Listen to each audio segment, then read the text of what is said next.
சின்ன சின்ன சிக்கல்களும் வாழ்க்கையில் ஒரு பிரச்சனைகளும் நீங்கி தான் இவங்க முன்னேறக்கூடிய ஒரு வாய்ப்பு இருக்கும். இவங்க ரொம்ப காலமாக ஃபாரின் போகணும், ஃபாரினுக்காக வேண்டி நான் அப்ளை பண்ணியிருக்கேன் அப்படிங்கிற ஒரு இந்த காலகட்டத்தில் அது ஓகே ஆகக்கூடிய ஒரு வாய்ப்பு இருக்குது.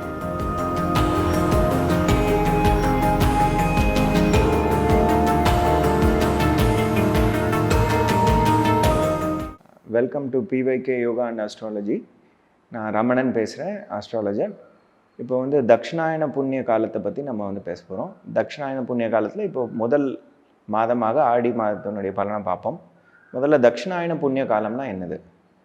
சூரியனுக்கு ஆடி மாதத்துலேருந்து ஆரம்பித்து மார்கழி மாதம் முடிகிற வரைக்கும் இது எல்லாமே தக்ஷிணாயன புண்ணிய காலம். இந்த தக்ஷிணாயன புண்ணிய காலத்தினுடைய மெயினான பர்பஸ் எல்லா விரதங்களும் நம்ம இந்த காலகட்டத்தில் செய்கிறோம். மெயினாக பித்ருக்களுக்கு செய்ய வேண்டிய காரியங்கள், அது சாத்துர்மாசிய விரதம்னுட்டே சொல்லுவாங்க. இந்த 4 மாதங்கள் ஆடி மாதத்துலேருந்து ஆரம்பித்து ஐப்பசி மாதம் வரைக்கும் இருக்கக்கூடிய காலம் எல்லாமே விரத காலங்கள்.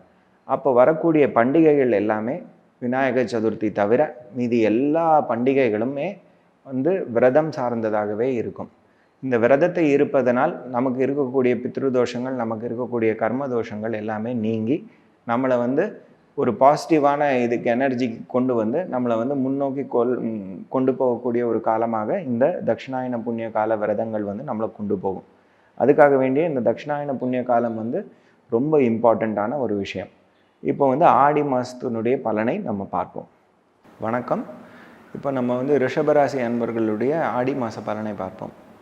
ரிஷபராசி அப்படின்னு சொல்லும்பொழுது நம்ம கார்த்திகை 3 பாதங்கள், ரோஹிணி 4 பாதங்கள், மிருகசீரிஷம் 1-2 பாதங்கள் கொண்டது ரிஷபலக்னம், ரிஷபராசி. இப்போது இந்த ராசிக்குரிய அட்டவணையை பார்ப்போம். இப்போ ரிஷபராசிலேயே செவ்வாயும் குருவும் இருக்காங்க. இந்த காலகட்டத்தில் 3ஆம் இடம், அதாவது கடகத்தில் புதன் வக்கரமாக இருக்கார், சூரியன் இருக்கார், சுக்கிரன் இருக்கார். அதே மாதிரி 31ஆம் தேதி ஜூலைக்கு அப்புறமாக சுக்கிரன் சிம்மத்துக்கு வராரு. இவங்களுடைய 5ஆம் இடத்துல அதாவது கன்னியில் கேது இருக்காப்புல. இவங்களுடைய 10ஆம் இடம், அதாவது கும்பத்தில் சனீஸ்வரர் வக்கரமாக இருக்கார். இவங்களுடைய 11ஆம் இடத்துல ராகு பகவான் இருக்கார். இப்போ இருக்கக்கூடிய காலகட்டத்தில் ராசியில் 7, 12 கூடிய செவ்வாய் இருக்கார். அதே மாதிரி 8, 11 கூடிய குரு இருக்கார். ஸோ இந்த காலகட்டம் மெயினாக ரூல் பண்ணுறது, இவங்களோட கேரக்டர், இவங்களோட மூமெண்ட் எல்லாத்தையும் ரூல் பண்ணுறது இந்த செவ்வாயும் குருவும் தான். இந்த குரு பகவான் இந்த வருஷம் பூரா இந்த ராசிலேயே தான் இருக்க போகிறார். இப்போ இருக்கிறது ரோஹிணி நட்சத்திரத்தில் இருக்கார்.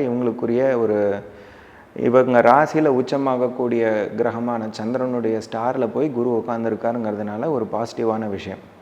ஆனால் அவர் 8, 11 கூடியவர். அதனால் ஒரு சின்ன சின்ன சிக்கல்களும் வாழ்க்கையில் ஒரு பிரச்சனைகளும் நீங்கி தான் இவங்க முன்னேறக்கூடிய ஒரு வாய்ப்பு இருக்கும். இப்போது 7, 12 கூடிய செவ்வாய் அங்கே இருக்கிறதுனால இவங்க ரொம்ப காலமாக ஃபாரின் போகணும், ஃபாரினுக்காக வேண்டி நான் அப்ளை பண்ணியிருக்கேன் அப்படிங்கிற ஒரு சூழலில் இருக்கிறவங்க, அதே மாதிரி 8 கூடிய குருவும் சேர்ந்து இருக்கிறதுனால இந்த காலகட்டத்தில் அது ஓகே ஆகக்கூடிய ஒரு வாய்ப்பு இருக்குது. 10ஆம் இடத்தில் இருக்கக்கூடிய சனீஸ்வரர் ஸ்ட்ராங்காக வக்கரமாக இருக்கக்கூடிய காலம். அதனால் தொழில் மாற்றம் இல்லை இடம் மாற்றம் அப்படிங்கிறது கண்டிப்பாக உண்டு.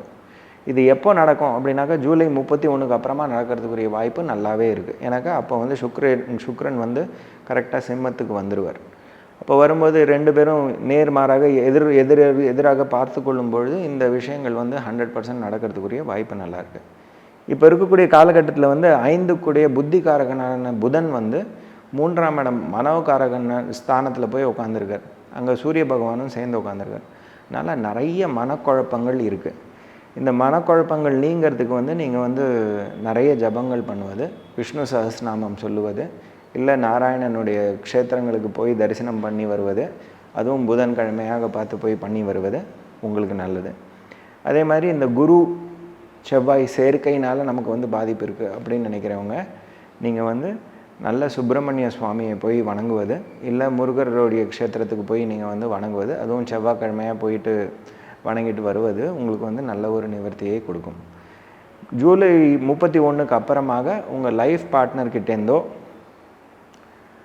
இல்லை உங்களோட பிஸ்னஸ் பார்ட்னர்கிட்டேருந்தோ ஒரு சந்தோஷமான விஷயம் உங்களுக்கு வரும். அவங்கள்ட்டேருந்து உங்களுக்கு ஒரு லாபமும் வர்றதுக்குரிய ஒரு வாய்ப்பு இருக்குது.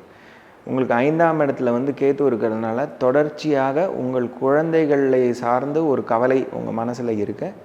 அந்த குழந்தைகள் சார்ந்த கவலையை நீங்குவதற்கு நீங்கள் வந்து புதன்கிழமை அன்னைக்கு போய் விநாயகரை வந்து வணங்குவது நல்லது.